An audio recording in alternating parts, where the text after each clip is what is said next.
There are a few more months until the end of the year, so why not wrap up the year nice and strong so that you can start the new year as the best version of you?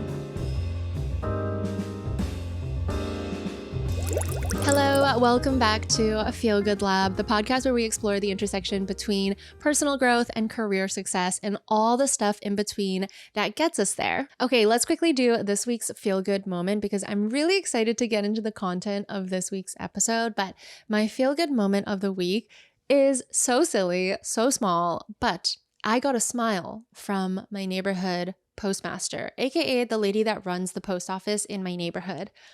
I don't want to call her grumpy.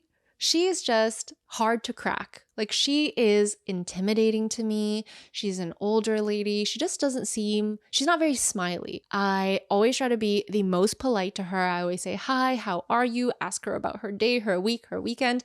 I just try to be nice as I do with anyone, but I've never really gotten like a good reaction from her. She is always monotone. I'm sure she just doesn't care about me and want to have small talk with me. But this week, I asked her how her weekend was. We chatted about the weather. And when I went to go say bye and tell her, like, hey, I hope you have a wonderful afternoon, she actually smiled at me and said it back. So I call that an absolute win. It absolutely made my day. I don't know, it's just like these small things, like when you finally get through to someone. Given I've been living here for a year now, so I've been going to her for a year now, and only now has she given me anything. But it was lovely, and I'm glad that I'm finally getting through to her. I think I might give her like cookies or something for Christmas just to really try to worm my way in there and be her friend. But yeah, that's it. That's my feel good moment for the week. I actually wanted to make this episode earlier so that we can really truly have like that full quarter, those 90 days before the end of the year, so that we can try to hit all of our targets and start the new year as the best versions of ourselves.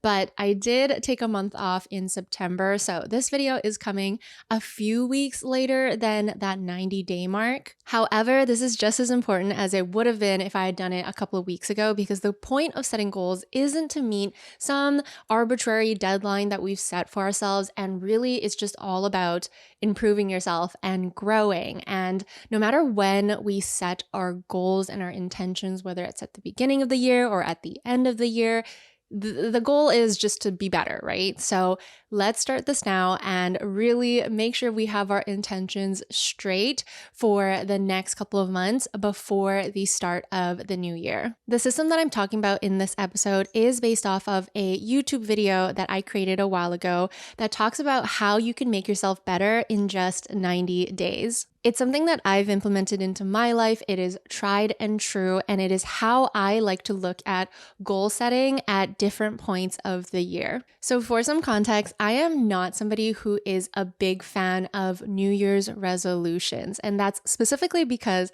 I think it's really unrealistic for us to just set some goals at the beginning of the year and then hope that we achieve it throughout the year. I honestly think that we're just setting ourselves up for failure when we do that because, one, we don't have the systems to back that up, and two, 365 days is a long time. So no wonder 92% of us fail to stick to our New Year's resolutions. Why not set shorter goals for ourselves that are actually really measurable and really realistic to keep ourselves on track? I had so many people in my community telling me how much they love this system because it just makes sense and it works. So I wanted to share it today on Feel Good Lab to help us also achieve everything that we want to before the end of the year. The reason this is set for 90 days is because it perfectly splits the year up into 4 quarters.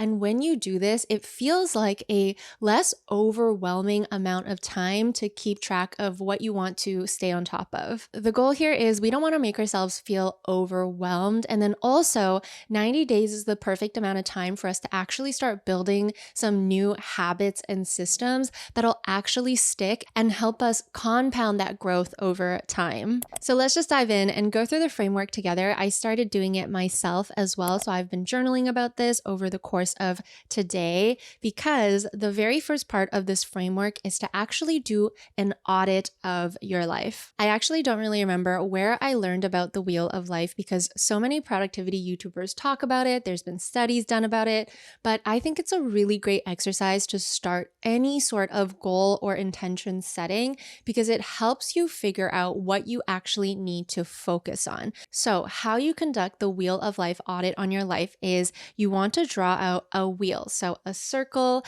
and then you want to divide it up into 8 equal parts. This wheel represents your life, and each part of the wheel will represent a significant part of your life that really aligns with your values and matters to you. You can use the same subtitles that I have, or if you feel like there are other aspects of your life that are these like major sections of your life that you really deeply care about, you can replace some of the subtitles with your own as well.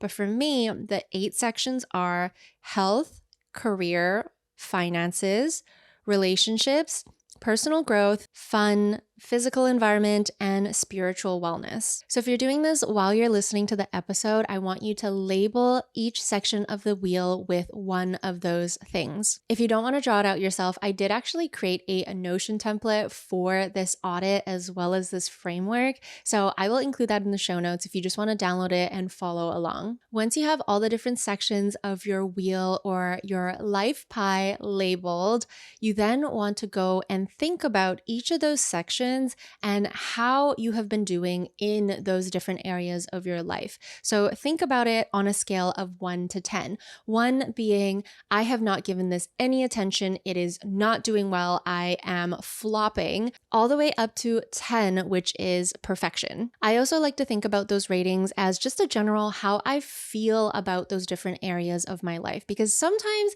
it can be kind of scary and a little bit discouraging giving them a rating. And then also, what are you basing the rating off of, right? So by thinking about it as an intention and a feeling, it gives you a little bit of a better idea and more of an intuitive idea of what you should rate those sections as. So I'll take my own Wheel of Life as an example. I'm really going to expose myself here, but under health, I rated it a 7 out of 10. So it's definitely not perfect, nowhere near perfect, which honestly, things won't be perfect. I pretty much never rate an area 10 out of 10. Like, that would be insane.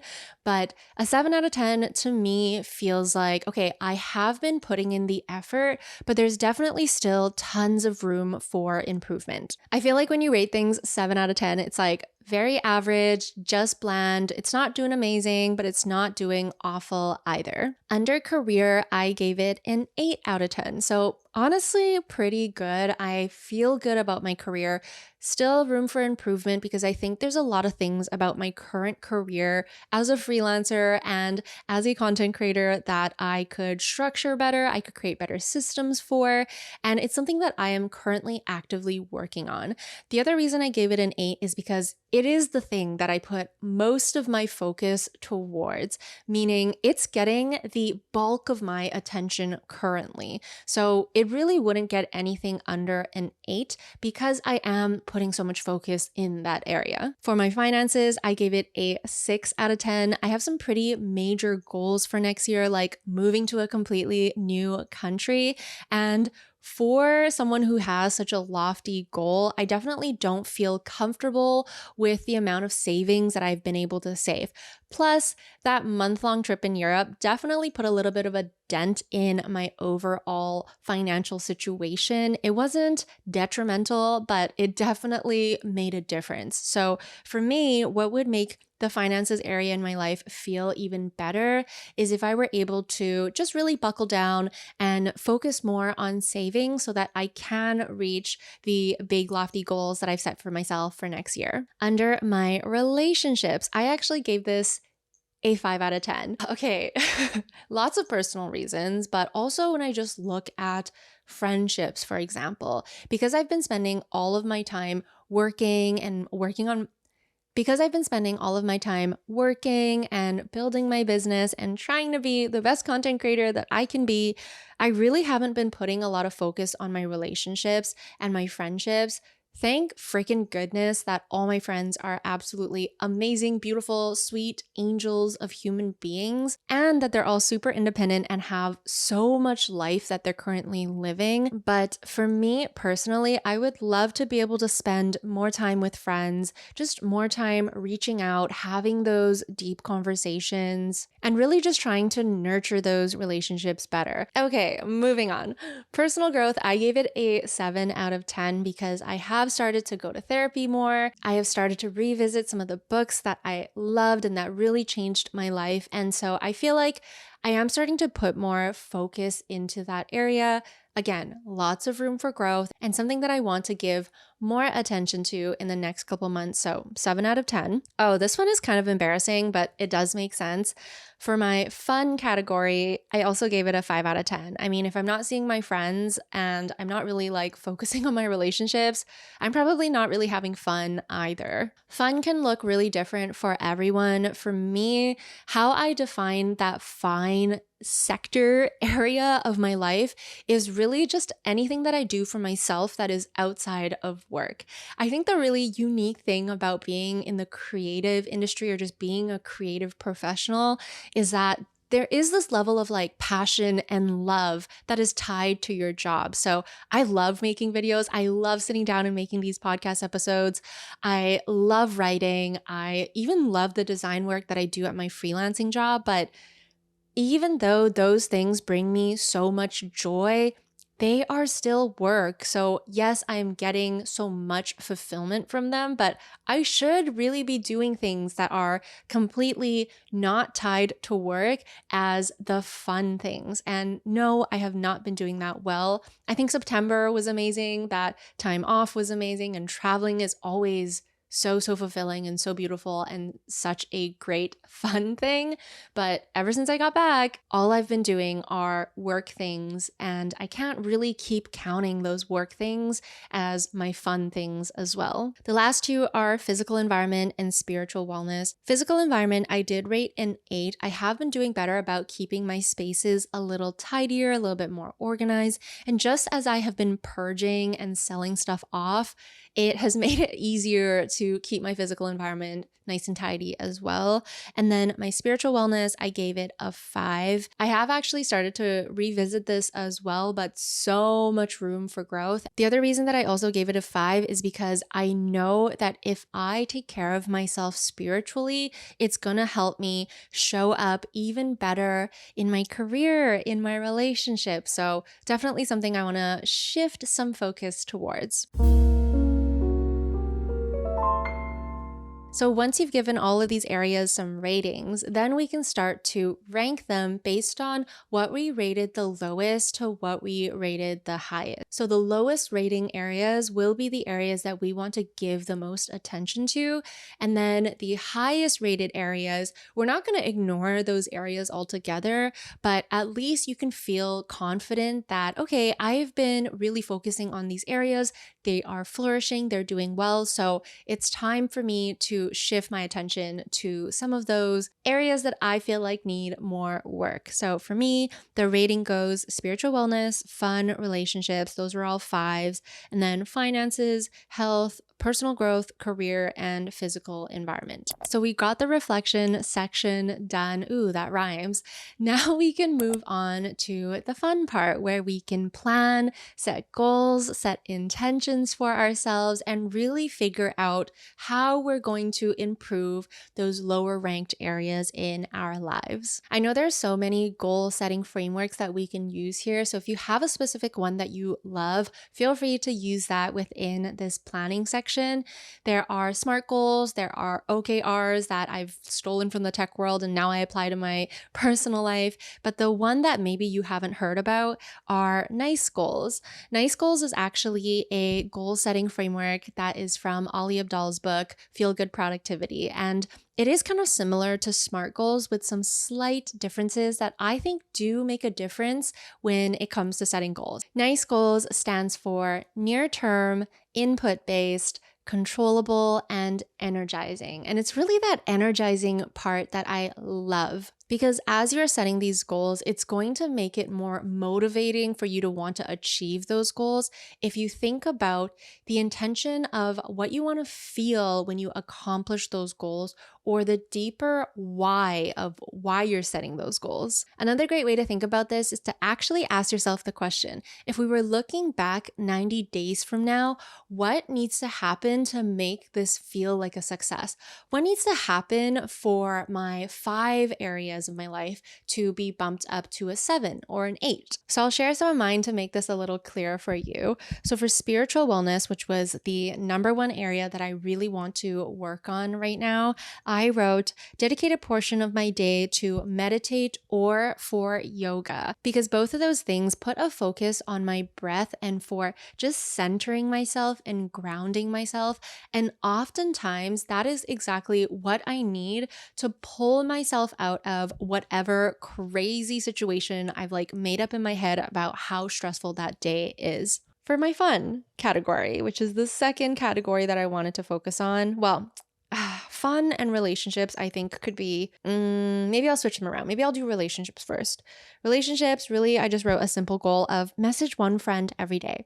That's it. I'm not going to expect myself to hang out with a friend every single day or something unrealistic like that, because I know that I'm about to have a really busy couple of months. But the least that I could do is message one friend every day, maybe a different friend every day, and just check up on them and just nurture those connections. And ideally, maybe at least set a date for us to hang out.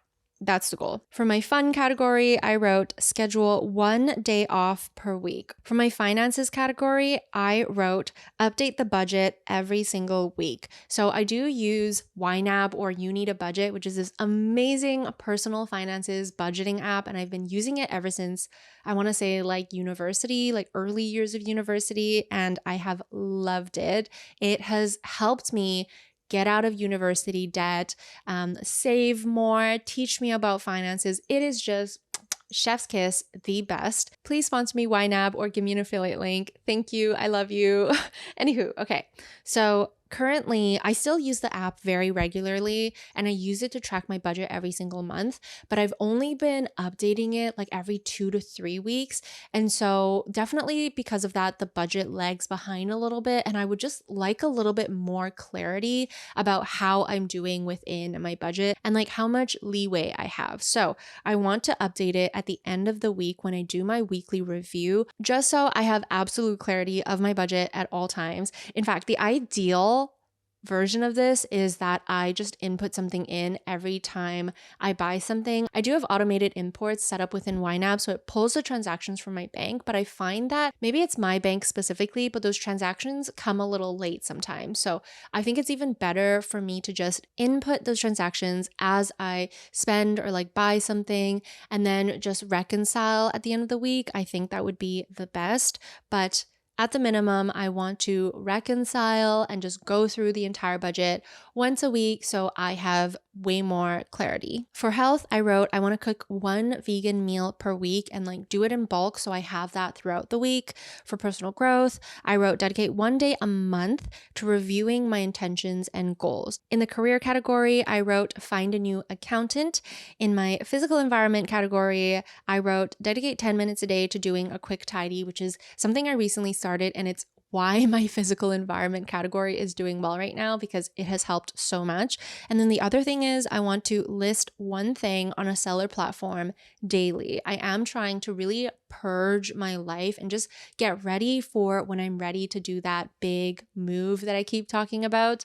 This will just help me get a head start on getting rid of everything. So those are my 8 categories, and the things that would really make them feel like a success and feel like I could rate them higher if and when I accomplish them in my 90-day plan. You can totally stop here if you're happy with the way that your goals look and the way that they feel. But if you want to go the extra mile and really reflect on these goals that you've written down to make them even clearer and actually potentially turn them into habits, then take these goals that you just wrote down and apply James Clear's 4 laws of behavior change to them. If you haven't read the book, the 4 laws are: make it obvious, make it attractive, make it easy and make it satisfying.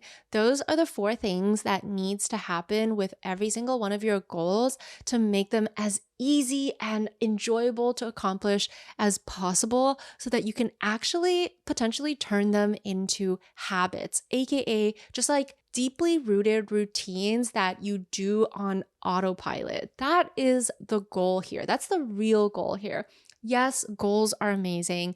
Yes, systems are what's going to help you achieve those goals. But if you can actually turn those behaviors into a habit, you're essentially going to be growing and excelling on autopilot. Like that is always my goal whenever I figure out a new goal that I'm trying to achieve or a new intention that I'm trying to achieve. I try to figure out how I can actually turn it into a daily life habit. So how do you actually go and apply the 4 laws? So the first one, make it obvious, is to literally do just that. Make your goals unavoidable. Write it on a sticky note, stick it in the most obvious place ever. So like your bathroom mirror, when you're brushing your teeth, you can stare at it, or on your desk, or just places that you know you're going to see it every single day. Maybe it's a reminder. Maybe it's creating it in notes form and then screenshotting it and setting it as your wallpaper. Whatever you got to do, make these goals unavoidable. For number 2, make it attractive. You want to pair that goal with something that you love doing. So, for example, for my spiritual wellness goal of dedicating a portion of my day to meditating or yoga, well, I love coffee. That is an absolute must in my morning routine that I do every morning. So, instead of jumping right to coffee, I am going to tell myself that I can only have my coffee if I meditate for 5 minutes first. So now you're actually habit stacking because making a coffee is already embedded in my soul and it's something that is never going to change about my morning routine. So I've made that part of my morning routine the reward and then tacked on the meditating as well and made it easy. That's the third part, right? Like make it so easy for yourself that there's no reason for you not to do it. One thing I love to do to make things easy is to apply the 5-minute rule to it. This doesn't work for all goals, but for the meditation one, for example, it does work so well. But it really is to tell yourself, I just have to do this for 5 minutes. If I want to stop after 5 minutes, I will stop, but that is the minimum threshold. And it just makes that action feel easy. Like 5 minutes is a really short amount of time. And then finally, make that shit satisfying. So give yourself that reward. For me, meditation equals coffee. That in itself is going to feel satisfying. Create a to-do list that renews every single day. So once you've accomplished your goal, check that off. I don't know about you, but when I get to check something off, it feels so good. So if that gives you satisfaction, do that. Or if you're somebody who likes sweets or maybe a savory snack, tack that onto your goal. Okay, if I go for a walk every single day for an hour, I can come back and have some gummy candies, or I can come back and have a tiny bag of chips. All right, the last part that is going to make this 90-day challenge successful for you is to review. The auditing is important, the planning is important, the execution is important, but what's really going to help make sure that you can achieve these things is to actually review these goals weekly or monthly to make sure they're still aligned with how you are feeling and that you are actually on track. If you journal, amazing, because I actually use my morning pages time in the morning to review my goals as well. So if you haven't heard of morning pages, it's a journaling exercise created by Julia Cameron in her The Artist's Way course. It really is kind of a course, but in the book, The Artist's Way that she wrote, essentially morning pages is just a journaling framework for you to write 3 pages of just brain dump, free-flowing thoughts every single morning to prep your day and really clear out your head so that you can go into your day with a fresh mind. Journaling in itself is just something else that is truly embedded into the essence of who I am now. I started journaling when I was 10 and I haven't stopped since, but I really like the morning pages exercise specifically because it focuses on brain dumping. So if that's something that you already do, use some of that writing time to think about your goals and think about how they're making you feel. If you don't do it, you could give morning pages a try or just schedule some time in your week to review your goals and look at your progress, how you're feeling, and really, truly, the most important thing is whether these goals still align. Yes, 90 days is actually not a lot of time. Like a quarter of a year goes by so quickly. But as humans, we also change and grow very quickly as well. So for me, sometimes halfway through a 90-day challenge, I realize, wait a second, I actually kind of want to reorder things or actually want to reword this goal or change this goal because this no longer feels aligned with my values or what I really want to focus on. So if that happens to you, don't feel bad about shifting or changing your goals. Yes, we want this to be a challenge and we want this to be something that we can stick with for 90 days. But if you truly feel like for one reason or another that you are no longer feeling aligned, I think like that's the word I want you to focus on. You have to feel aligned with these goals, and these goals have to feel aligned with what you want to work on and what is important to you. So if you are no longer feeling that alignment, don't feel bad about editing those goals and making sure that they are still exactly what you want to focus on and what you want to put your attention towards. Honestly, each of these areas of our lives are all such big, crucial parts of being a human and of living a fulfilled life that it doesn't matter which one you focus on because every single one of these are going to benefit you if you shift your attention to it. So make sure you actually schedule that time to do that review process. You can do it every day, you can do it every week, or you can do it every month, whatever works for you. But that is what's going to help make sure that at the end of this year, you are exactly who you want to be and that you're working towards an even better version of you come the new year. I hope this episode was helpful and it gave you a little bit of inspiration or some motivation to really do an audit of what's going on in your life right now to figure out what you should be focusing on. I think that even if you're not going to do the 90-day challenge and like set some 90-day goals for yourself, just doing the Wheel of Life can be really insightful and give you a really deep look into what's actually going on in your life. I don't know about you, but I definitely don't give myself enough time to actually audit and review my life. Like I feel like I'm always just at 110% bulldozing my way forward, which isn't always the worst thing. I'm really feeding into like my high energy self in order to do that, but it is really, really crucial that we just take a pause sometimes, take a breath, and look back at all the things that we have achieved, all the amazing things that have happened, all the experiences that we want to remember, and look at how our life is actually going. If you are going to embark on this 90-day journey with me to become the best version of ourselves for the new year, comment and let me know and tell me one goal that you want to accomplish for the next 90 days so that I can help keep you accountable as well. Again, I did include my Notion template for this 90-day challenge in the show notes below. So everything, like all the different steps of this challenge is listed in that template to make it really easy for you just to like fill out as a worksheet so that you can start setting these goals. As always, it would really, really help me if you rated and engaged with this podcast, no matter what platform you're listening to it on. So on Spotify, please rate it a 5 stars. On YouTube, hit the like button and comment. And then on Apple Podcasts, give it a 5-star rating as well. But that's it for this week's episode. I hope you're having an amazing day wherever you are in the world, and I will catch you in the next one. Bye!